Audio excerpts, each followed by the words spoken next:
किया है?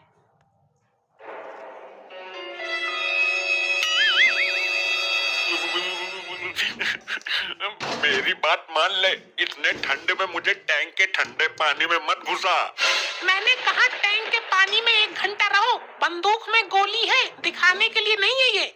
इतनी ठंड में कुछ तो रहम कर। ठंड से सिकुड़ कर मेरा साइज भी छोटा हो गया है और अभी तो पानी में घुसा भी नहीं हूँ। तुमने अपराधी ऐसा किया है, हमें धोखे में रखा है। तुम्हें टैंक के ठंडे पानी में 1 घंटे तक घुसे रहना ही होगा। हाँ, अब ठीक है। वाह, कितना आनंद आ रहा है टैंक में नहाने में। वैसे तो ये आदमी ठंड में जाम हो जाता है, इसके हाथ पैर अकड़ जाते हैं, लेकिन अब टैंक के ठंडे पानी में मजे से नहा रहा है। यही तो हम भी सोच रहे हैं कि ये जाम क्यों नहीं हुए। मैं जाकर चेक करती हूँ, कहीं पानी गर्म तो नहीं है।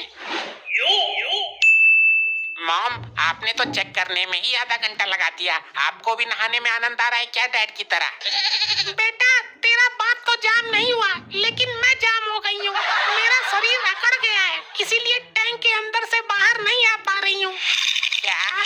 ये अच्छा मौका है इससे बदला लेने का। अब देखो मेरी शातिर खोपड़ी का कमाल, मैं क्या करता हूँ। इतनी कड़क ठंड में मुझे धनिया लेने भेजा इसने, कहीं मेरे हाथ पैर जाम न पड़ जाएं। मेरे शरीर को भी बीच सड़क में ही जाम होना था, कहीं कोई वाहन आके मुझे उड़ा ना दे। हाथ पैर तो बिल्कुल काम ही नहीं कर रहे। इतनी ठंड है कि जेब काटने के लिए भी हाथ जेब से बाहर निकालने की हिम्मत नहीं हो रही है। आज कैसे किसी को लूटूंगा। ये भला आदमी लगता है, अगर ये मुझे 2 मिनट तमीज से रगड़ दे तो मेरी नसों में खून चलने लगेगा और मैं ठीक हो जाऊंगा। ये पुतला यहाँ बीच सड़क में किसने खड़ा किया है? बनाने वाले, तूने तो कमाल ही कर दिया। मैं अभी भी सदमे में हूँ। ये पुतला ही है या कोई इंसान? मैं इंसान ही हूँ भाई। तो यहाँ बीच सड़क में मूर्ति बनकर क्यों खड़ा है? ठंड की वजह से मेरे हाथ पैरों का खून जम गया है। अगर तुम मुझे थोड़ा सा घिस दो तो मैं ठीक हो जाऊंगा। जब तेरे साथ ये दिक्कत है तो इतनी ठंड में घर से ही क्यों निकला था? जाहिल लुगाई के आगे किसी की चली है आज तक। इससे पहले मेरी जीभ भी सुन पड़ जाए, मैं कुछ बोल ना पाऊं। मुझे ठीक कर दो यार। मतलब तू अभी चल नहीं सकता? अरे हाथ भी नहीं हिला सकता भाई। बस तो ठीक है। अरे रुक दो, सुन दो, मुझे साइड में तो कर दे यहाँ से। वाह, क्या खूब फायदा उठाया है इसने मेरी मजबूरी का। मुझे तो लगा था मुझे रगड़कर ठीक करेगा। बहुत अच्छे, तुम यहाँ मजे से खड़े हो और वहाँ मॉम मुझे घर में परेशान कर रही हैं। मजे से नहीं खड़ा हूँ नालायक, ठंड में अकड़ गया हूँ। लगता है तुम्हारी ये बीमारी मरने के बाद ही तुम्हारा पीछा छोड़ेगी। ये सर्दी आती ही क्यों है, गर्मी ही क्यों नहीं रहती हमेशा। अब जल्दी चलो, तुम्हारे लेट आने की वजह से मॉम का रो रो कर बहुत बुरा हाल हो गया है। अच्छा, मेरी इतनी चिंता है उसको? मेरी वजह से इतना परेशान हो रही है वो?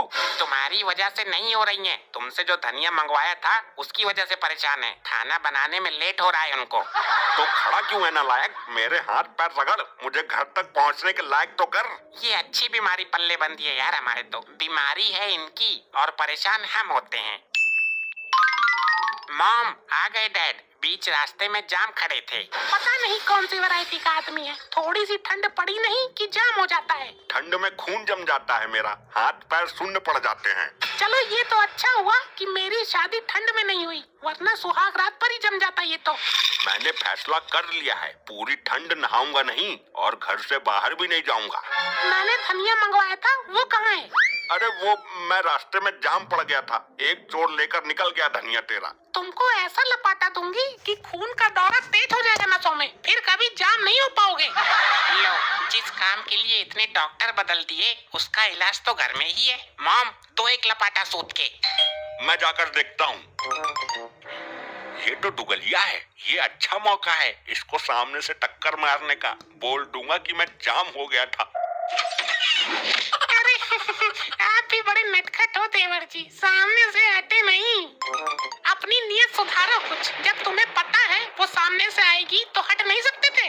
अरे कैसे हटता, मैं यहाँ जाम हो गया था, ठंड बढ़ गई थोड़ी सी। देवर जी, अभी तक आपके ठंड में आकर जाने की बीमारी ठीक नहीं हुई। नहीं हुई, कोई इलाज हो तो कर देना भाभी जी। आप इलाज करोगी तो आधा तो मैं वैसे ही ठीक हो जाऊंगा।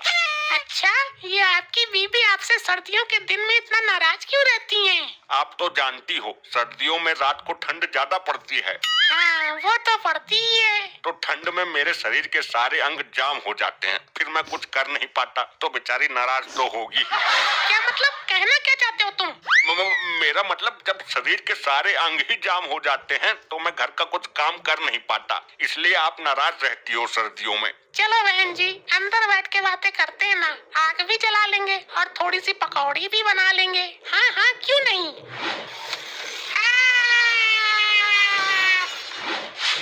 देखा, मैंने नीचे नहीं गिरने दिया आपको। क्या हुआ, किसी को गिरने से बचा लिया तो कोई गुनाह कर दिया क्या? तुम तो जाम हो गए थे ना, तो इसको बचाया कैसे? ये तो अपने ही जाल में उल्टा फंस गया मैं। लुगाइयों को छेड़ने के लिए नाटक करते हो, यही सब जानने के लिए मैंने जानबूझकर उसको धक्का मारा था। मॉम, मुझे तो लगता है इनको कोई बीमारी नहीं है, ये ड्रामा करते हैं। अब सारी पोल खुल चुकी है इनकी। अरे नहीं नहीं, बीमारी तो है मुझे, लेकिन पता नहीं इस बार बिना रगड़े कैसे ठीक हो गया मैं। ये तो चमत्कार हो गया। सच्चाई का भी पता चल जाएगा, हम सब बाहर चलते हैं घूमने। अरे नहीं नहीं, मैं नहीं जाऊंगा, ठंड ज्यादा है, मैं अकड़ जाऊंगा। ज्यादा दूर नहीं, बस यहीं सड़क तक जाना है। चलो ना देवर जी, अगर तुम अकड़ भी गए तो हम सब है ना आपको रगड़ने के लिए। तुम कह रही हो तो चलता हूँ। ये तुम्हारा आखिरी टेस्ट है, अगर साबित हो गया कि तुम अकड़ने का नाटक करते हो तो तू मुझे अपनी मर्जी से जो भी सजा देगी मुझे मंजूर होगी। हम इतनी ठंड में इतनी देर से बाहर खड़े हैं, अभी तो नहीं जमे आप।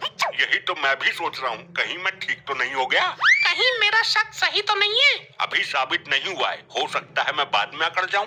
ये मॉम हमको यहाँ लेकर क्यों आई है? यहाँ तो मारने वाला सांड रहता है ना। देखो जीजी, वो मारने वाला सांड आ गया, जल्दी भागो यहाँ से। अब आ क्यों नहीं रहे? सांड के हाथों मरने की इच्छा है क्या? अरे मैं अकड़ गया हूँ, लेकर जाओ मुझे। अगर हम सब तुम्हारे चक्कर में पड़ गए तो सांड हमें भी ठोक देगा। तो मैं क्या करूँगा? अब ये अच्छी मुसीबत फांस दी इस लुगाई ने। ऐसे ही खड़े रहना, बोलना मत, सांड तुम्हें पुतला समझकर छोड़ देगा। हे ऊपर वाले, अब ऊपर वाले को क्या ही याद करूं, ऊपर तो पहुंचने ही वाला हूं, डायरेक्ट बात कर लूंगा जाकर।